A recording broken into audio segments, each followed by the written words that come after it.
ஓம் பிரபன்னபாரிஜாதாய தோத்ரவேத்ரைகபாணயே ஞானமுத்ராய கிருஷ்ணாய கீதாமிருததுஹே நமः.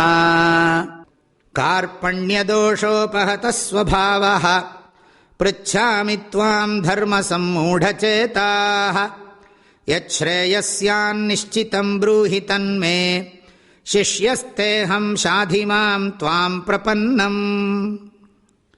அர்ஜுனன் தன்னை பற்றியே சொல்லிக்கிறான். கார்பண்ய தோஷ உபகத ஸ்வபாவா அகம். அகங்கிறத நாம் சப்ளை பண்ணிக்கணும். நான் எப்படிப்பட்டவனாக இருக்கேன் தெரியுமா கிருஷ்ணா? என் மனசில் இந்த இரக்கம் அப்படின்னு சொல்கிறோம், ஆனால் இந்த இடத்துல பற்று, இந்த பற்று ரொம்ப ஆழமாக போயிடுத்து. அதனால என்னோட நேச்சர், என்னோட ஸ்வபாவமே காணாமல் போயிடுத்து. கார்பண்ய தோஷேன உபகதா மம ஸ்வபாவா. அது என்னை அழிச்சுடுத்து. இந்த பற்று அதிகமாக போய் உடல் பலம், மனபலம், அறிவில் பலம் எல்லாமே போயிடுது.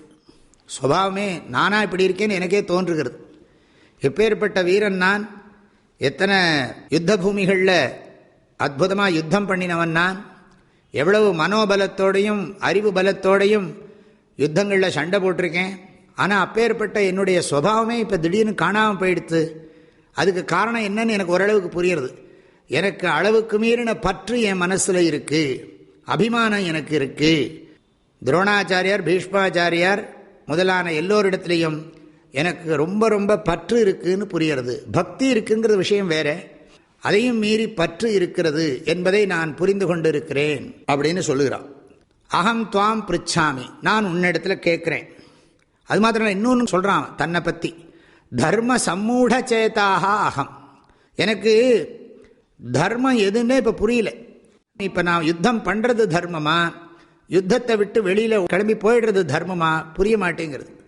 தர்மத்தில் எனக்கு ரொம்ப குழப்பம் இருக்குது. சம்மூடசேதாக, கடமையை செய்வதில் எனக்கு ஆழ்ந்த குழப்பம் ஏற்பட்டிருக்கிறது. செய்வதா வேண்டாமா என்கின்ற விஷயத்திலே குழப்பம் ஏற்பட்டிருக்கிறது. எனவே உன்னை கேட்கிறேன், எது ஸ்ரேயா ஸ்யாத் தத்து மே நிஷ்சிதம் ப்ரூஹி. எனக்கு எது ஸ்ரேயஸோ அதை நீ உறுதியாக சொல்லி கொடுக்கணும். நான் யுத்தம் பண்ணுறது ஸ்ரேயஸா, யுத்தத்தை விட்டு கிளம்பி போகிறது ஸ்ரேயஸா, அது எனக்கு சொல்லணும். அப்படி யுத்தம் பண்ணுறதா இருந்தால் எப்படி எனக்கு ஸ்ரேயஸ் வருங்கிறத நீ சொல்லிக் கொடுக்கணும். உன்னுடைய கருத்துப்படி நீ இப்போ கொஞ்ச நேரத்துக்கு முன்னால் நண்பன்கிற கோணத்தில் பேசினதை பார்க்குற போது யுத்தம் பண்ணணும் தான் சொல்கிறேன். அப்படின்னு யுத்தம் பண்ணினா அது ஸ்ரேயஸ் இல்லைன்னு எனக்கு தோன்றுகிறது. நச்ச ஸ்ரேயோன்னு பஷ்யாமின்னு முதல் அத்தியாயத்தில் சொன்னான் இல்லையா? ஆகையினால நீ சொல்கிறத பார்த்தா இதில் ஸ்ரேயஸ் இருக்கும்னு தான் தோன்றுறது. ஏன்னு கேட்டால் நீ தெளிவானவன், உயர்ந்தவன், அறிவுள்ளவன், சிறந்தவன். பகவானுடைய குணங்களெல்லாம் உன்னிடத்தில் இருக்கிறது. 11வது அத்தியாயத்தில் பகவான் விஸ்வரூபத்தை காட்டுற போது தான் அர்ஜுனன் தன்னுடைய தவறுகளையெல்லாம் உணர்ந்து பேசுகிறதெல்லாம் அங்கே நம்ம பார்க்க முடியும். மே எது ஸ்ரேயா ஸ்யாத் தத்து நிஷ்சிதம் ப்ரூஹி. எனக்கு எது க்ஷேமமோ ஸ்ரேயஸோ அதை உறுதியாக சொல்லிக் கொடு. நிஷ்சிதம் ப்ரூஹி, உறுதியாக சொல்லணும். கிருஷ்ணர் அதுக்கு ஒன்றும் பேசலை. இப்போ என்ன சொல்கிறான், அதுக்குள்ள முறை இருக்குது. இப்போ நம்ம கேட்குறோமே, சுப்பிரமணிய சுவாமி கிட்ட சிவபெருமான் உனக்கு தெரியுமா ஓங்காரத்துக்கு பொருள் அப்படின்னு கேட்டார். அப்போ சுப்பிரமணிய சுவாமி சொன்னார், கேட்குற மாதிரி கேட்டால் சொல்லுவோம்னர்.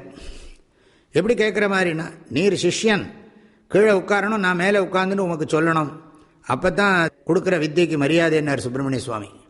அது மாதிரி அர்ஜுனனுக்கும் அது புரிகிறது. இப்படி கேட்டால் பகவான் உபதேசம் பண்ண மாட்டார் அப்படின்னு சொல்லி அகம் தே சிஷ்யஹான்னு சொல்கிறான். சிக்ஷா யோக்கியன்னு பேர். நான் உன்னுடைய சிஷ்யன். அப்படின்னா என்ன பண்ணணும்? நமஸ்காரம் பண்ண வேண்டாமா? சிஷ்யன்னா உடனே நமஸ்காரம் பண்ணுறான். துவாம் பிரபன்னம், உன்னை சரணாகதி பண்ணுகிற என்னை, உன்னை சரணாகதி பண்ணுறேன்னு அர்ஜுனன் சாஷ்டாகமாக பகவானை நமஸ்காரம் பண்ணுறதாக கற்பனை பண்ணி பார்க்கணும். விழுந்து நமஸ்காரம் பண்ணுறான். சம வயசு தான் கிருஷ்ணன், இருந்தாலும் இங்கே அவனை குருவாக ஆக்குறான். இதுவரைக்கும் நண்பர்களாக இருந்தவர்கள், அப்புறம் ரதத்தை தேரையை ஓட்டக்கூடியவனாக ரத சுவாமியாக அர்ஜுனன் இருந்தான், ரத சாரதியாக இருந்தான் கிருஷ்ணன். இப்போ அந்த காட்சியே மாறுறது. ரதசுவாமியாக இருந்த அர்ஜுனன் இப்போ சிஷ்யனாக மாறுறான். ரத சாரதியாக இருந்த பகவான் ஸ்ரீகிருஷ்ணன் ஜெகத்குருவாக மாறணும். ஆனால் இன்னும் அவர் ஒத்துக்கிறாராங்கிறத பார்ப்போம். இப்போ முதல்ல இவன் சரணாகதி பண்ணுறான். துவாம் பிரபன்னம் மாம் சாதி, எனக்கு உபதேசம் பண்ணு. எனக்கு தர்ம விஷயத்தில் குழப்பம் இருக்குது, அது மாத்திரமில்லை எனக்கு ரொம்ப அளவுக்கு மீறின ராகம் இருக்குங்கிறதும் எனக்கு புரிகிறது. என்னோட ப்ராப்ளம் என்னன்னு எனக்கு புரிஞ்சுடுத்து, என்னால் அதிலேருந்து விடுவிச்சிக்க முடியாது.